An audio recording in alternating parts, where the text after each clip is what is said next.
கர்த்தருடைய பரிசுத்த நாமத்திற்கு ஸ்தோத்திரம் உண்டாவதாக.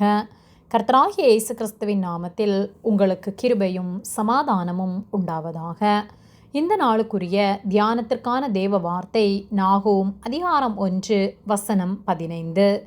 இதோ சமாதானத்தை கூறுகிற சுவிசேஷகனுடைய கால்கள் மலைகளின் மேல் வருகிறது. யூதாவே, உன் பண்டிகைகளை ஆசரி, உன் பொருத்தனைகளை செலுத்து. துஷ்டன் இனி உன் வழியாய் கடந்து வருவதில்லை, அவன் முழுவதும் சங்கரிக்கப்பட்டான். பிரியமானவர்களே, கர்த்தருடைய பிள்ளைகளாகிய நாம் ஒருவேளை போராட்டத்தோடு காணப்படலாம். நம்முடைய வாழ்க்கையில் இனி சமாதானம் இல்லையா என்று சொல்லி கலங்கி கொண்டிருக்கலாம். நம்முடைய வாழ்வை நாம் கர்த்தரிடத்தில் ஒப்பு கொடுக்கும்போது கர்த்தர் நம்முடைய வாழ்வில் கிரியை செய்வார். நமக்காக அவர் யுத்தம் செய்வார். நமக்கு எதிராக உருவாக்கப்படும் எல்லா ஆயுதங்களும் வாய்க்காமல் போகும்படியாக கர்த்தர் செய்வார். நாகூம் 1:15 இதோ சமாதானத்தை கூறுகிற சுவிசேஷகனுடைய கால்கள் மலைகளின் மேல் வருகிறது. யூதாவே, உன் பண்டிகைகளை ஆசரி, உன் பொருத்தனைகளை செலுத்து. துஷ்டன் இனி உன் வழியாய் கடந்து வருவதில்லை, அவன் முழுவதும் சங்கரிக்கப்பட்டான் என்று சொல்லப்பட்டுள்ளது. நம்முடைய வாழ்க்கையில் போராட்டங்கள், கஷ்டங்கள் வந்தாலும் நாம் கர்த்தருக்குள் களிகூர்ந்து மகிழும்போது, கர்த்தருக்குள் நாம் சந்தோஷமாயிருந்து அவரை துதித்து ஆராதிக்கும்போது நமக்கு எதிராக எழும்புகிற எல்லா சத்துருவின் கிரியைகளையும் கர்த்தர் முறியடித்து போடுவார். பவுலும் சீலாவும் சிறைச்சாலையிலே அடைக்கப்பட்டார்கள்.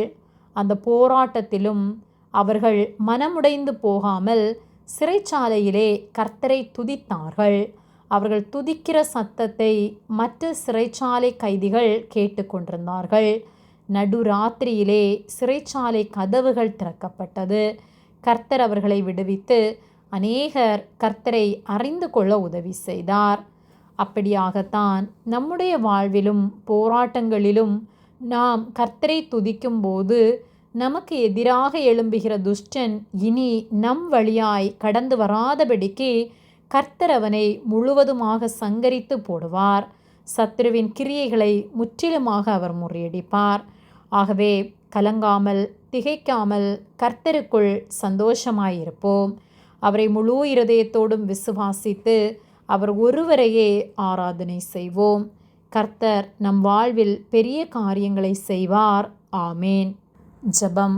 எங்களை அதிகமாக நேசித்து வழிநடத்துகிற எங்கள் அன்பின் பரிசுத்த பிதாவே, இந்த நாளிலும் நாங்கள் தியானித்த வார்த்தையின்படியே நாங்கள் ஒவ்வொருவரும் உம்மை முழு இருதயத்தோடும் துதித்து ஆராதிக்கிறவர்களாய், உம்மையே மகிமைப்படுத்துகிற வாழ்க்கை நாங்கள் வாழ எங்களுக்கு உதவி செய்யும்படியாய் ஜெபிக்கின்றோம். எங்களுக்கு விரோதமாக போராடுகிற எல்லா சத்ருவின் கிரியைகளையும் நீர் முறியடித்து போடுவதற்காக நாங்கள் நன்றி செலுத்துகின்றோம்.